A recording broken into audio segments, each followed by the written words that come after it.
Hi guys, welcome back. Once again, advice for today's is igalang mo ang iyong magulang. Ganito po yan eh.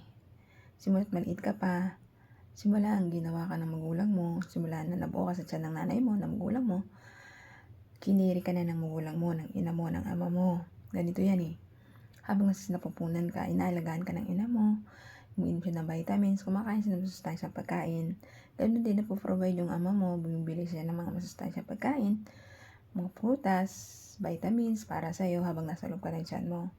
Lahat yon ay dahil sa magulang mo. Dahil gusto nila lumabas ka sa mundong ito na malusog at walang sakit.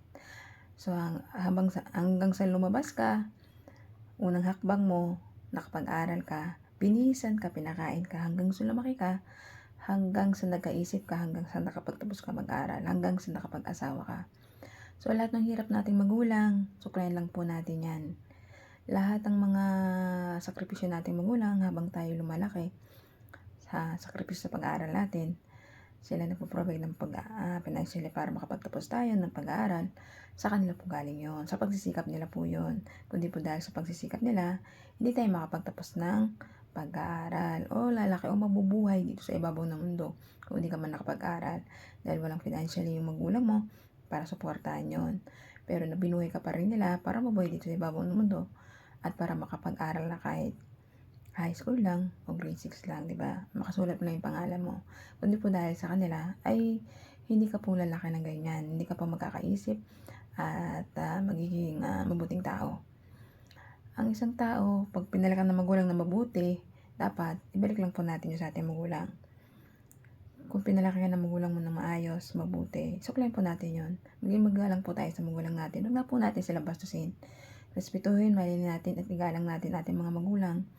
Dahil kapag ginagawa po natin yan, tumutulong tayo sa ating magulang at irespeto natin to. At hindi tayo sumasagot sa mga anuman sinasabi nila sa atin. Minsan nakakasakit, hayaan lang natin sila. Kasi meron tayong pagkakamali eh. Kaya sila nagagalit kasi meron silang pagkakamali. Meron kayong pagkakamali kaya sila nagagalit. Nituwid lang tayo nila. Hayaan lang natin sila kasi magulang sila eh. Kung nakasasaktan ka, matanggapin mo lang yun. Huwag kang sumagot, panahimik ka lang. Pakinggan mo, silabas mo sa kabila mong tenga. Ganun po yun. Respetuhin natin, galit natin magulang. Hayaan natin sila pagtapos yung galit lang yun. Mawawala din yung galit ng magulang natin. Pero yung labanan mo magulang mo, sagutin mo, hindi mo irespeto. Kasalanan malaki pa yan sa mata nating Diyos Ama. Dahil binabastos mo ang sarili mong magulang. Bawal po yun, makasalanan ka na nun. Lalabas kang makasalanan at walang respeto, walang paggalang sa magulang mo. Hindi mo natindignan yung mga mapagsakripisyo na magulang mo na paghihirap nila. Na pagsagot-sagot mo sa kanila, na pagbaliwala mo sa kanila, hindi pagtulong sa kanila. Bawal po yun, malaking kasalanan. Hindi ka i-bless ng ating Diyos ang magbuhay na nasa langit. Mabigat ang dating ng blessing sa'yo. Kasi nga, hindi ka tumutulong sa magulang mo, sumasagot ka, hindi ka nagiging marespeto sa magulang mo, pinapabayaan mo yung magulang mo. Ang balik nun, sukli nun sa'yo ng Diyos, kabigatan sa buhay, wala ka pag-asenso. Pero kung ikaw isang taong may respeto sa magulang at ginagalang mo, tsak na tsak ang blessing na ibigay sa'yo natin Diyos Ama. Siksik-liglig at umapapa. Kaya hanggang dito lang pa ang advice.